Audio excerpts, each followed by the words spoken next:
नमस्कार दर्शकों, मैं हूं आपके साथ लक्ष्मी और आप देख रहे हैं न्यूज़ 18 बिहार झारखंड का ये स्पेशल प्रोग्राम, जिसमें आज हम लोग बात करने वाले हैं साल 2025 का आखिरी सूर्य ग्रहण के बारे में। ये सूर्य ग्रहण कितना खास रहने वाला है, क्या इसका असर आपके जीवन पर भी पड़ने वाला है या कैसा रहने वाला है सूर्य ग्रहण, इस पर विस्तार से बातचीत करने के लिए आज हमारे स्टूडियो में मौजूद हैं राकेश चतुर्वेदी जी। पंडित जी, बहुत बहुत स्वागत है न्यूज़ 18 पर। नमस्कार लक्ष्मी जी, नमस्कार दर्शकों, आप सभी को सादर वंदन। तो शुरुआत हम लोग करने वाले हैं बहुत ही बेसिक सवालों से। सूर्य ग्रहण कब है और क्या भारत में इसका असर है या नहीं है?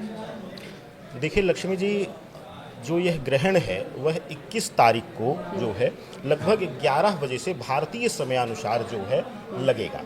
लेकिन भारत में यह दृश्य ना होने की वजह से ना तो सूतक काल मान्य होगा और ना ही ग्रहण का पूर्ण प्रभाव। जैसा कि आपने कहा कि ग्रहण जो शब्द है, ज्योतिष, अध्यात्म और विज्ञान, इन तीनों में अलग अलग इनकी मान्यता है।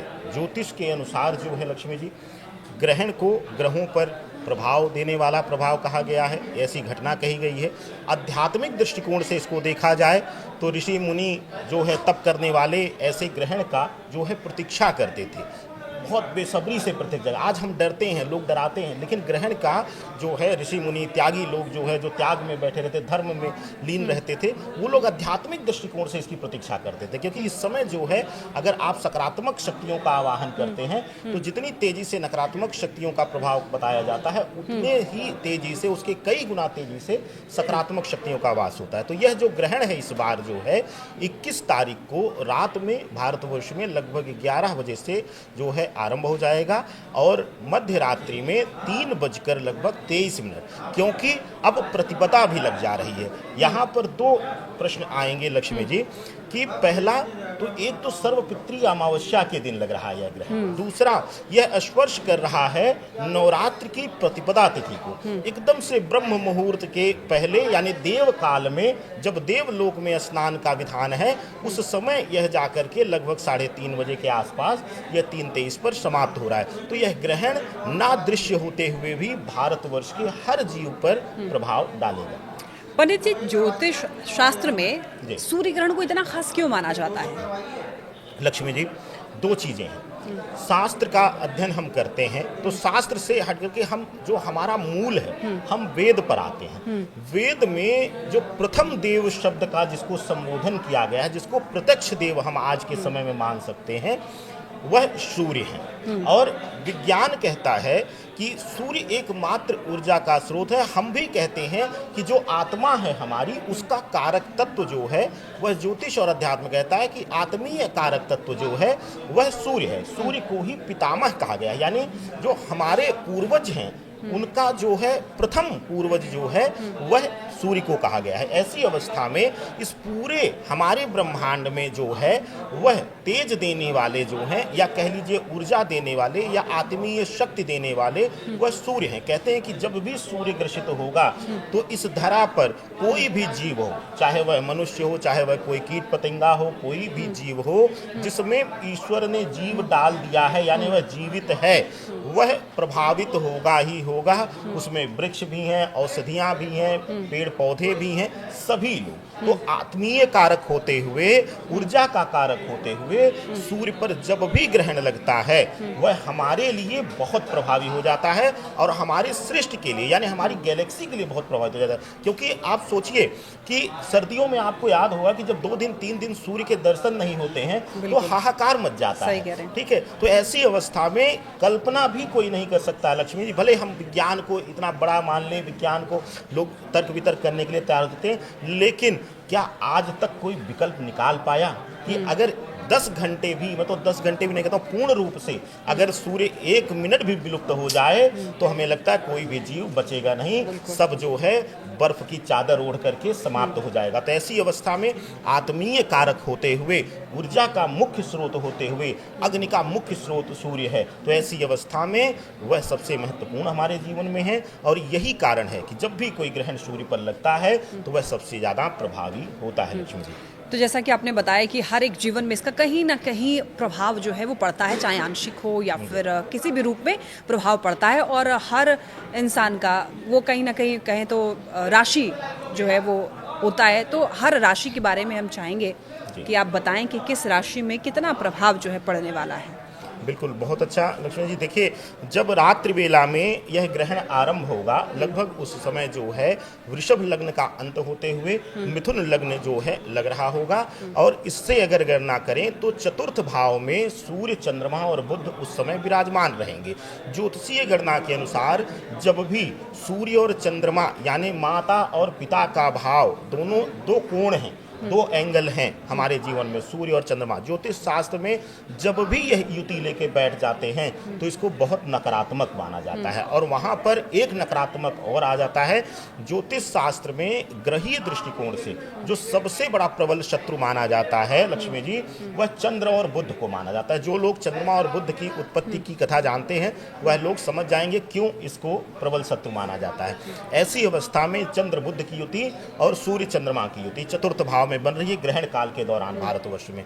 तो लगभग सभी राशियां जो हैं, क्योंकि भले ही वह चतुर्थ भाव में मिथुन लग्न के बैठा हो, लेकिन हर राशि के किसी न किसी भाव में वह विराजमान रहेगा और किसी न किसी पर दृष्टि देगा वह ग्रहों पर। तो ऐसी अवस्था में सबसे पहले अगर बात किया जाए राशि चक्र की, मेष राशि, मेष राशि वालों के लिए जो यह स्थिति बन रही है वह विशेष रूप से आपके लिए धन संपदा में जो है बढ़ोतरी करेगी, लेकिन साथ ही साथ थोड़ा सा माता के स्वास्थ्य या संतान, विशेष करके पुत्री अगर है तो उसके स्वास्थ्य में जो है परेशानियां कुछ ला सकती है। साथ ही साथ मेष राशि के जातकों के लिए यहाँ पर एक और विशेष चीज ध्यान देना रहेगा लक्ष्मी जी, कि चंद्र बुध की युति होते हुए कुछ ऐसी घटनाएं होंगी आने वाले 40-45 दिनों में जो प्रबल रूप से मानसिक तनाव को जन्म दे सकती है। इसके बाद जो दूसरी राशि चक्र में स्थान आता है वह है वृषभ राशि का। वृषभ राशि वालों के लिए एक विशेष ध्यान देना है। सूर्य चंद्रमा जो है एक साथ युति लिए हुए हैं, बुध के साथ बने हुए हैं, त्रिग्रही संयोग बना रहे हैं। तो ऐसी अवस्था में वृषभ राशि वालों के लिए यह ग्रहण मिला जुला प्रभाव लेके आ रहा है। जो लोग लंबे समय से नौकरी में खाली बैठे हुए थे, नई नौकरी की जो है वह प्रयास कर रहे थे, उसकी उम्मीद लगाए बैठे थे, उनको नई नौकरी या नया रोजगार मिल सकता है, आजीविका का जो है नया साधन मिलेगा। लेकिन इसके साथ साथ उनको थोड़ा सा सतर्क रहना है, खास करके वाहन चलाते हुए, और जो है बिना मतलब कि जिसका कोई ज़रूरत नहीं हो ऐसी यात्रा करने से। और इस समय आपको अगले जो है 20 से 25 दिनों में कम से कम जो है आपको बर्ताव करना रहेगा, बेवजह अचानक से कोई धर्म यात्रा विचार करने के लिए, धर्म यात्रा का जो है प्लान करने के लिए। तीसरी राशि जो लक्ष्मी जी आती है वह है मिथुन राशि। मिथुन लग्न उस समय रहेगा जब ग्रहण आरंभ होगा भारतवर्ष में, आप ही के लग्न में यह ग्रहण लग रहा है। ऐसी अवस्था में मिथुन राशि वालों के लिए यह ग्रहण जो है अपने लिए जो है शारीरिक पीड़ा का कारक बनेगा, और साथ ही साथ जो है पिता के लिए जो है थोड़ा सा स्वास्थ्य हानि या परेशानियों को लेकर के आ सकता है। लेकिन इसके साथ ही धन की प्राप्ति कराएगा, नौकरी में पदभार इत्यादि में भी वृद्धि करता हुआ दिखाई दे रहा है। तो ये शुरुआती 3 राशियों के लिए जो प्रभाव है लक्ष्मी जी, ये हमने जाना। ठीक है, और अगर बात करें कि केतु का कितना प्रभाव रहने वाला है इस बार? देखिए, इस समय जब ग्रहण लग रहा है सबसे अच्छी बात है कि सूर्य जो है केतु की युति से मुक्त हो चुके हैं। सबसे शुभतापूर्ण यह संकेत है।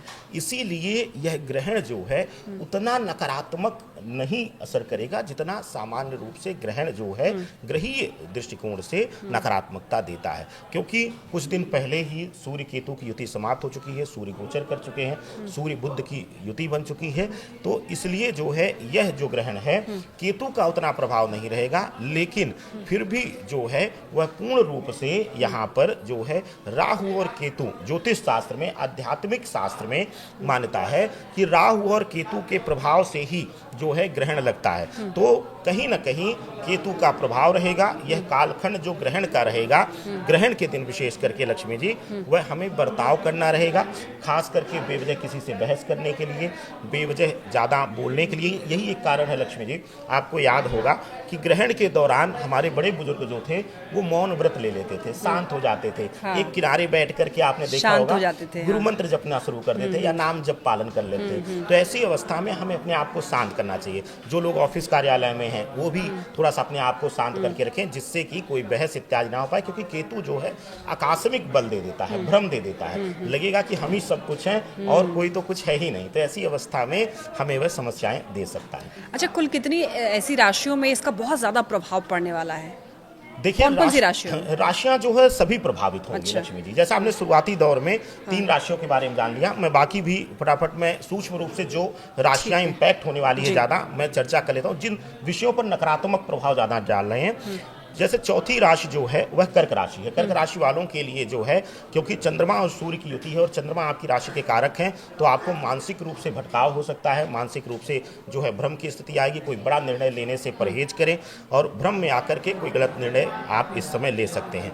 5वीं जो राशि चक्र में राशि आती है वह है सिंह राशि। सिंह राशि के जातकों के लिए लक्ष्मी जी, यह ग्रहण जो है, क्योंकि सूर्य ग्रहण है और सूर्य ही आपकी राशि के स्वामी हैं, तो सिंह राशि वालों के लिए मान सम्मान, पद प्रतिष्ठा पर चोट दे सकते हैं।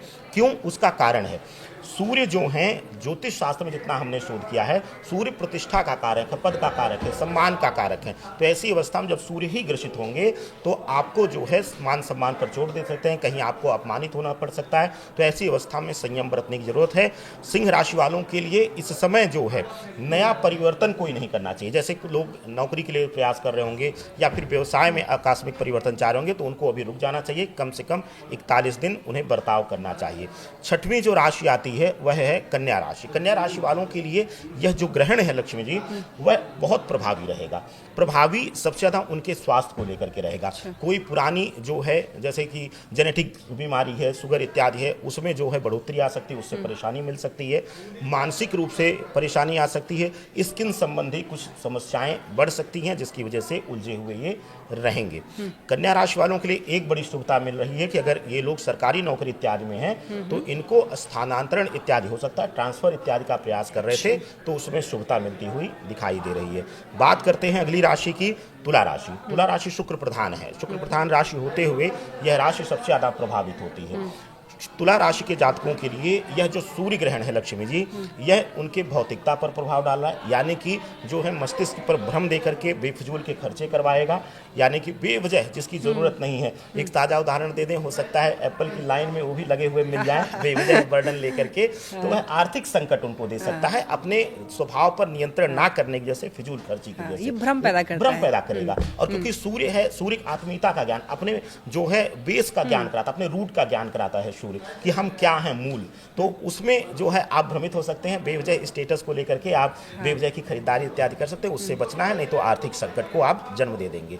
अगली राशि आती है जो है 8वीं राशि, वह है वृश्चिक राशि, मंगल की राशि है। और इनके लिए सबसे दिक्कत है, सूर्य पर जब ग्रहण लगता है तो लोग धैर्य खो देते हैं, और आप मंगल की राशि, आपके अंदर वैसे ही उत्तेजना ज्यादा होती है। तो ऐसी अवस्था में आपको धैर्य बनाए रखना है, आकस्मिक रूप से कोई निर्णय नहीं लेना है। अपने बड़े बुजुर्गों या अपने मित्रों का, जो भी आपके गुरु रूप में हो, उनकी सलाह लेकर के आप निर्णय लें तो आपके लिए अच्छा रहेगा। वृश्चिक राशि वालों के लिए इस समय जो है नौकरी में परिवर्तन का बहुत ही उत्तम समय रहेगा। अगर इस समय वो परिवर्तन करते हैं तो ये परिवर्तन बड़ा ही शुभकारी रहेगा। अगली राशि जो 9वीं राशि है लक्ष्मी जी, वह है धनु राशि। धनु राशि के जातकों के लिए यह जो सूर्य ग्रहण है, सूर्य प्रधान गुरु प्रधान राशि हैं आप, तो ऐसी अवस्था में आपको जो है भटकाव दे करके, सही दिशा ना मिलने की वजह से गलत दिशा में व्यापार या गलत दिशा में निवेश, और साथ ही साथ कहीं विवादित संपत्ति इत्यादि में निवेश आपको फंसा सकता है। इस समय धनु राशि वालों के लिए एक शुभकारी कदम है, वह है जो लोग नौकरी इत्यादि के लिए प्रयास कर रहे थे, चाहे वह कॉम्पिटिटिव एग्जाम्स की तैयारी कर रहे हों, चाहे वह नौकरी के इंटरव्यू इत्यादि दे रहे हों, उनके लिए बड़ा शुभकारी समय है। उनको शुभता मिलती हुई दिखाई दे रही है। अगली जो राशि है वह है मकर राशि। मकर राशि के जातकों के लिए शनि प्रधान राशि है ये, और शनि प्रधान राशि के लिए यह सबसे बड़ा समय है जो है अपने आसपास जो है आपका ग्रुप है, वह जो है आपको चयनित करने की जरूरत है। यानी कि आपका जो फ्रेंड सर्कल है उनको सही आप चयनित करिए। गलत लोगों का जो है संपर्क आपके साथ हो सकता है, आप गलत दिशा में भ्रमित हो सकते हैं, गलत रास्ते पे जा सकते हैं। मकर राशि वालों के लिए एक और सावधानी बरतना है, अगर कहीं रिलेशनशिप में हैं आप, तो आप किसी को धोखा मत दीजिए, किसी के इमोशंस के साथ मत खेलिए, नहीं तो शनिदेव जो हैं दंड संहिता का निर्वहन करते हैं और आपको जो है समस्याओं का सामना, कानूनी अड़चन भी आपके लिए इंतजार कर रही होगी। सेकेंड लास्ट जो राशि है वह है कुंभ राशि लक्ष्मी जी। कुंभ राशि के जातकों के लिए यह भी शनि प्रधान है और राहु जो है इन्हीं की राशि में विराजमान है और राहु केतु से ही ग्रहण का प्रभाव दिखता है। ऐसी अवस्था में शनि के इस दूसरी प्रधान राशि के लिए लक्ष्मी जी सबसे ज्यादा जो सावधानी बरतनी है वह वाहन इत्यादि को लेने के लिए, क्योंकि मैं इसलिए ज्यादा इस पर जोर दे रहा हूँ, दिवाली भी आने वाली है बिल्कुल, और इस समय तो सभी लोग खरीदते भी एकदम लाइन लग जाती है लोगों की। और मैं तो कई बार आपके भी माध्यम से, आपके भी चैनल के माध्यम से बोल चुका हूँ कि एकदम से पहचानिए कि धनतेरस जो है वह स्वास्थ्य के लिए है। तो यह ग्रहण जो है आपको सावधान कर रहा है कुंभ राशि वालों के लिए। वाहन इत्यादि में निवेश मत करिए, अभी रुक जाइए, कम से कम 41 दिन अगर आप रुक सकते हैं तो आपके लिए बेहतर रहेगा। एक चीज और आप देखिएगा कि विशेष रूप से इस समय अगर कुंभ राशि वाले विदेश यात्रा को लेकर के बहुत ज्यादा एक्टिव हुए हैं तो रुक जाइए, भी आपके साथ कुछ फ्रॉड इत्यादि हो सकता है। कुंभ राशि वालों के लिए वैवाहिक जीवन में यह जो है ग्रहण बड़ी शुभता देगा। आपका पार्टनर जो है शालीन होगा और आपको समझने का प्रयास करेगा। अंतिम राशि जो है लक्ष्मी जी वह है मीन राशि। मीन राशि वालों के लिए यह जो ग्रहण है वह मिला जुला प्रभाव लेकर आ रहा है। अगर आप नौकरी में हैं तो आपकी पद प्रतिष्ठा बढ़ सकती है। मीन राशि वाले जैसे आप जो है एंकर के फील्ड में हैं, शुक्र प्रधान और गुरु प्रधान है, वाणी प्रभाव है, ऐसी अवस्था में जो मीन राशि के जातक हैं उनको जो है उनका मान सम्मान या और अच्छा पदभार इत्यादि मिलकर के चाहे उसी ऑर्गेनाइजेशन में या फिर नया परिवर्तन कुछ दिला सकते हैं, शुभतापूर्ण है। मीन राशि वालों के लिए एक चीज से सावधान रहना है कि किसी पर इस समय अंधा विश्वास नहीं करना है। अगर ब्लाइंड फेथ करेंगे आप तो आपको मुसीबतों का सामना करना पड़ सकता है।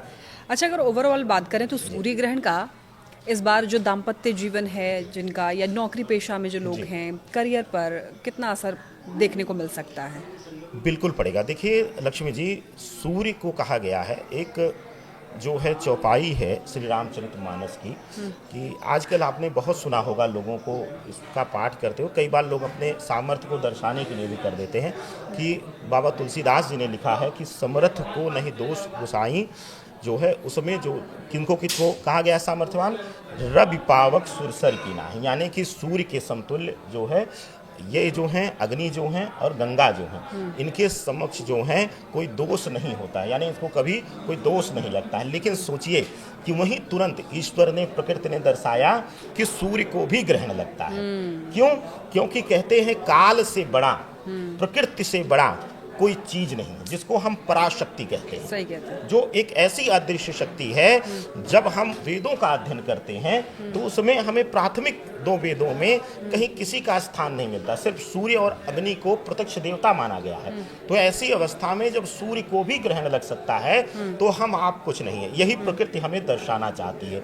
तो जब भी ग्रहण लगता है, चाहे चंद्र ग्रहण हो चाहे सूर्य ग्रहण हो, वह दर्शाता है कि सूर्य जो है आत्मीयता का कारक है, सम्मान का कारक है, पद प्रतिष्ठा का कारक है, हमारे पितरों का भी कारक है। देखिए एक चीज आपको बताएं, पितृपक्ष चल रहे हैं, सर्वपितृ अमावस्या के दिन यह ग्रहण लग रहा है।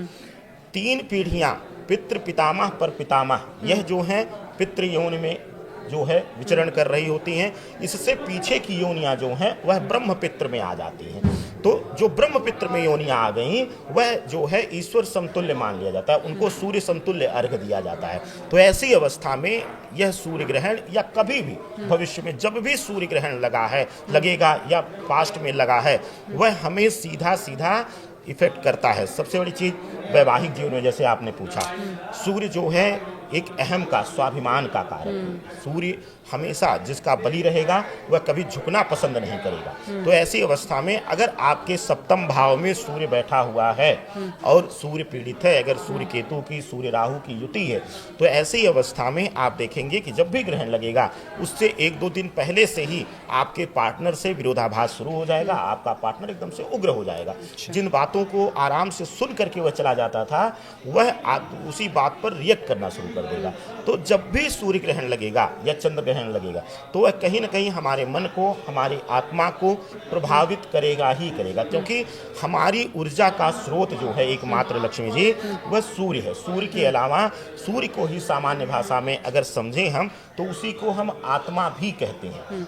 हम उसका बस शब्द शैली अलग है, हम उसी को आत्मीयता का कारक मानते हैं। सूर्य ही हमारी आत्मा का कारक है। और कितना भी, मैंने बार बार कहा, कितना भी विज्ञान तरक्की कर ले, आज दिखा दे किसी मृत शरीर में आत्मा डाल करके तो मैं मान जाऊं। दूसरी चीज, जब भी अब विज्ञान कहता है कि आप ग्रहण ग्रहण कहते हैं, भी विज्ञान भी कहता है कि जब सूर्य और पृथ्वी के बीच या सूर्य और चंद्रमा के बीच पृथ्वी आ जाती है या जो है चंद्रमा आ जाता है सूर्य के बीच, तो यह ग्रहण घटित होते हैं। और क्यों ये प्रभावी हो, विज्ञान कहता है कि जी उनकी ऊर्जा नहीं पहुंच पाती सीधा पृथ्वी पर। हम भी तो वही कह रहे हैं, आध्यात्मिक भाषा बस शब्द शैली अलग हो रही है। हम कहते हैं कि उसकी ऊर्जा सूर्य की प्रभावित हो रही है और आप कहते हैं सीधा तरंगे उसकी पहुंच नहीं पा अच्छा, रही। एक जो कई लोग कहते हैं जी। कि इस वक्त खाना नहीं चाहिए, सूर्य ग्रहण या चंद्र ग्रहण के समय में बाहर नहीं निकलना चाहिए, नंगी आंखों से नहीं देखना चाहिए, बुरा प्रभाव पड़ता है। ग्रहण लगने के बाद आप नहाइए, उसके बाद ही फ्रेश होकर ही फिर आप खाना शुरू कीजिए, या पूरी रात मत खाइए, अगले दिन खाइए। बहुत सारी ऐसी मान्यताएं हैं, तो क्या ये मिथ्स हैं या फिर कुछ असर होता है वाकई? नहीं, एकदम प्रमाणित है। देखिए, अभी कुछ दिन पहले ही चंद्र ग्रहण, पूर्ण चंद्र ग्रहण बीता है और कई वैज्ञानिक दृष्टिकोण से जो ज्ञाता हैं उनके साथ भी मैं बैठा।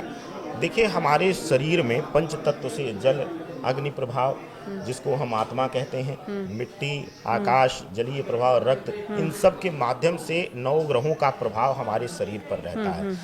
इसमें जो है, देखिए एक चीज और आपको बता दें इसमें लक्ष्मी जी, हम चर्चा तो 2 ही ग्रहण का करते हैं। क्यों? क्योंकि ये दोनों जो है प्रत्यक्ष अप्रत्यक्ष ऊर्जा का कारक है।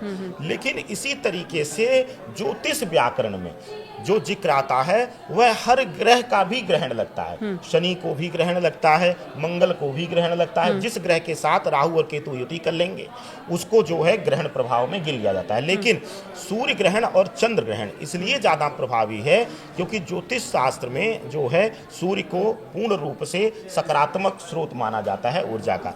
विज्ञान कहता है, अब हम कहते हैं कि उसको सूतक मान लिया जाए, लेकिन इस बार सूतक इसलिए नहीं मान्य होगा क्योंकि भारतवर्ष में वह दृश्य नहीं है और उस समय जो है रात्रि बेला रहेगी, चंद्रमा उदित रहेंगे, तो उस लिए यहाँ पर सूतक मान्य नहीं होगा। नहीं तो प्रत्यक्ष जहाँ पर दिखेंगे वहाँ 12 घंटे का सूतक मान लिया जाता है।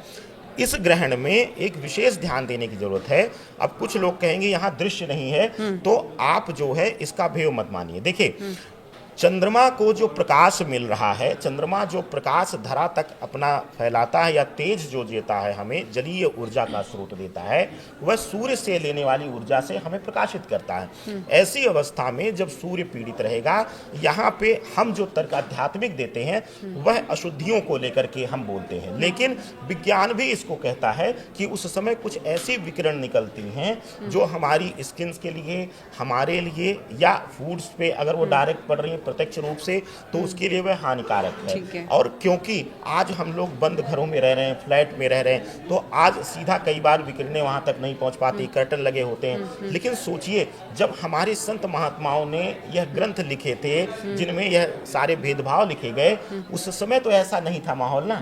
उस समय प्रत्यक्ष खुले मंडप। तो अभी भी वही सेम चीज माननी चाहिए या नहीं? नहीं, कुछ चीजों का, जैसे कि चंद्रमा के लिए कहा गया है, चंद्रमा को जो है आप देख सकते हैं, लेकिन चंद्रमा ग्रहण के बाद जो है स्नान करिए। सूर्य ग्रहण के लिए प्रत्यक्ष इसलिए कहा गया नहीं देखा जाता नंगी आंखों से, क्योंकि कुछ रेज जो है, जो ऐसे विकिरण हैं जो हमारे लिए हानिकारक, हमारे नेत्रों के लिए, वह टकरा करके उनका रूप, उनकी ऊर्जा बढ़ जाती है, तो उनको सीधा हमें नहीं देखना चाहिए। तो कुछ बर्ताव हमें जरूर करना चाहिए, वह जो है विज्ञान का पूरक है।